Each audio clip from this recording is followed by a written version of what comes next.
Hey, good morning everybody. Welcome back to Venomous Garage. As you can see, we have the Viper out and it's a beautiful Sunday morning in California. It's fall weather and it's about that time where the weather turns, the temperatures normalize, and we're able to take the cars out for some fun drives and events. So look forward to that coming up shortly. But what I wanted to do today is make the video about the Viper itself. You know, I went through a 6-month build process on the car, got it ready for track day, and along the way I've had a few hiccups. If you follow the channel, you've kind of seen some of that stuff. But today's video is about my consensus on whether it was worth it to get the car into the state it is right now. So follow along with me, we'll go for a drive, we'll talk about some stuff, maybe do some highway pulls and have some fun that way.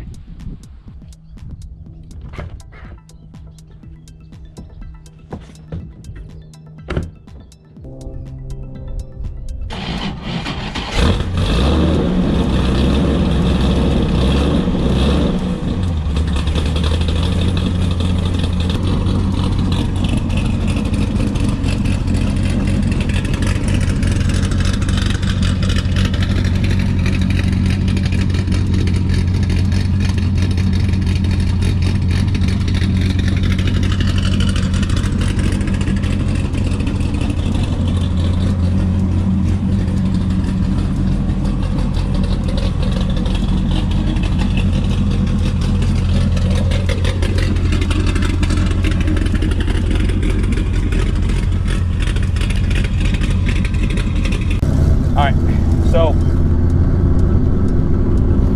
the car's finally running what I believe is 100% at this point.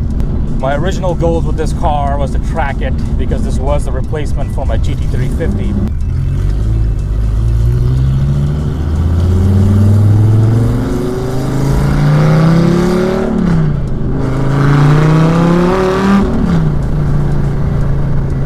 Yep, the exhaust note is there. Vipers aren't really set up from the factory with the best exhaust note. That V10 and its weird firing order isn't the most appetizing from an audio perspective.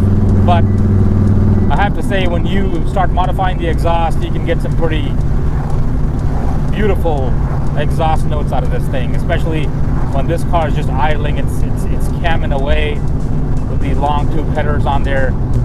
The car sounds phenomenal, unlike any other car that I've had, and I've had a lot of cars with some beautiful sounding exhaust notes. So before I decided to go to a track day with this thing initially, you know, I kept on reading up on issues that the motors were having on this car, and to prep this car for the road course, I decided, okay, let's make sure we revise the heads, kind of go do some preventative maintenance. And hey, while we have the motor opened up, why not just put a cam in there, put some long tubes on there, and go from there. However, when I got this car down to Acperformance, when they opened up the motor, did the inspections on it, they realized that the short block was damaged. That's the dilemma when you buy used cars such as this. You know, this thing almost had 30,000 miles on it.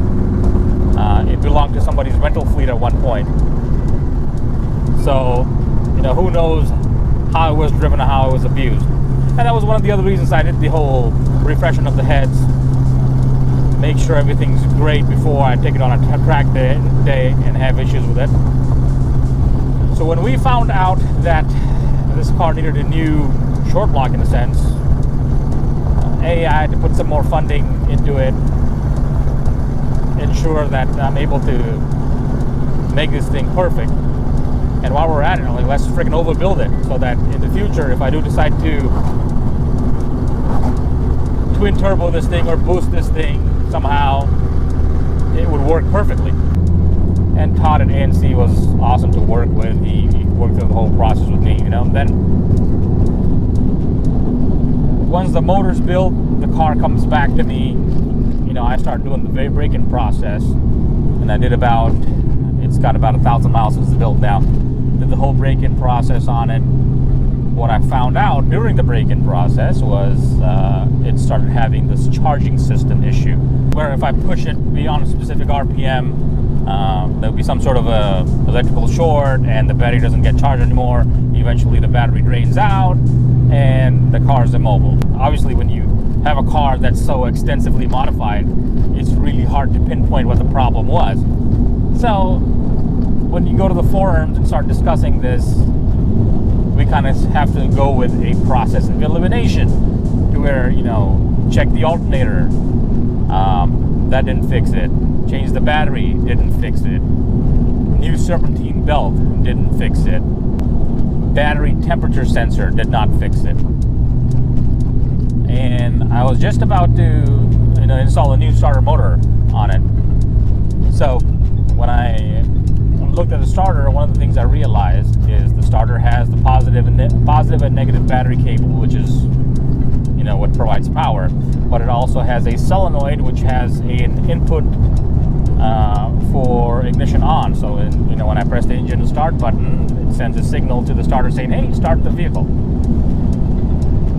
What I realized was there was a wire that was going to it that was connected with a metal butt connector, right? And it was wiggling, it was loose. What I realized the eventual issue was that because I've kind of set this car up with long tube headers, and the starter motor is 3 inches away from the long tube headers, when I was getting on it, the headers would heat up. Obviously, the metal butt connector would expand and not provide a proper solid connection to the starter, and that created the arc for the charging system problem. So I cut that wire up, put a brand new butt connector in it, clamped it down real hard, and I've been flogging on it since then. It's been a couple hundred miles, and there have been no issues so far. So I'm hoping that has fixed the problem. So as you can imagine, as I'm going through the elimination process, I've acquired some spare parts, right? I got a brand new starter motor, alternator, even a spare battery at this point. So I have these spare components, and the problem with cars like this is they're in so limited quantity. There's not a lot of people that know how to work on them. In fact, I couldn't really find anyone to work on this car, and it was just me with my quick jack poking around underneath the car to try to figure out what the issue was. And I'm not a certified mechanic by any standards, but I was able to figure that piece out myself, which I'm really proud of.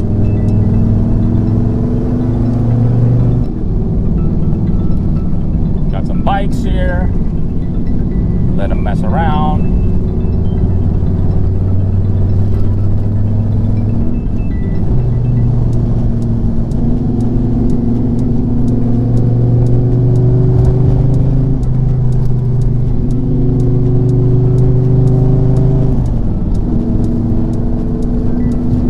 Car's running flawlessly right now, so knock on wood, it stays that way for some upcoming track day events. Track days are kind of in limited supply now because it's starting to get winter. Not a lot of action is going to be happening. The weather is not going to cooperate, so we may just have to wait till next year, next spring, to do these types of events. One of the things I did was install the new carbon fiber rear spoiler on it, which is awesome. You saw that in the video earlier. And that combined with the rear diffuser that I had to put on. So, when I did that track day, one of the things that happened to me was I lost the rear diffuser on the car, so I had to go source another one. Thankfully, I sourced one that already had Gen 4 diffuser fins already installed on them, which is kind of cool. So I have that incorporated now. I have that installed, which is awesome. I love driving this thing, especially on back roads and stuff. In retrospect, when I look back at it, what would I have done differently? I would not have bought this car. it was a hell of a deal compared to some of the other cars that were on the market when I was purchasing this. So after all said and done, my price point in this car is basically the same as what one of the stock ones in low mileage configuration would have cost anyway. But now this car has a bunch of aftermarket stuff done to it. Carbon fiber lip, carbon fiber spoiler, brand new motor, heads cam. It's making a couple hundred more horsepower naturally aspirated than a stock car would have. So it's definitely able to hold its own. But it's taken me a lot of time to get to this point, which I'm kind of irked about because I've lost a lot of track days that I would have done while I'm messing around trying to fix this thing. So that's where we're at on the car. Let's go do some driving. Ooh, GT3 baby.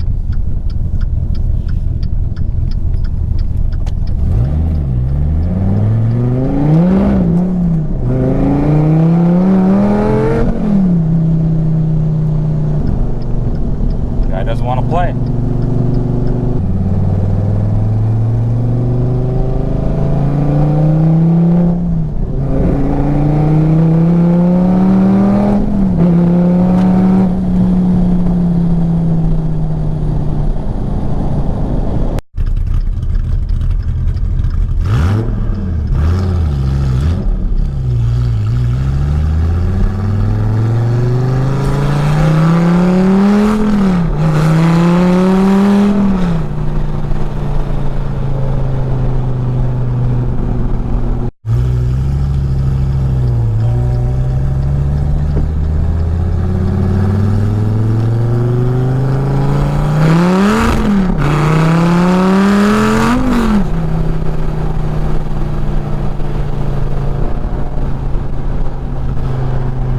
Yeah, that was a lot of fun.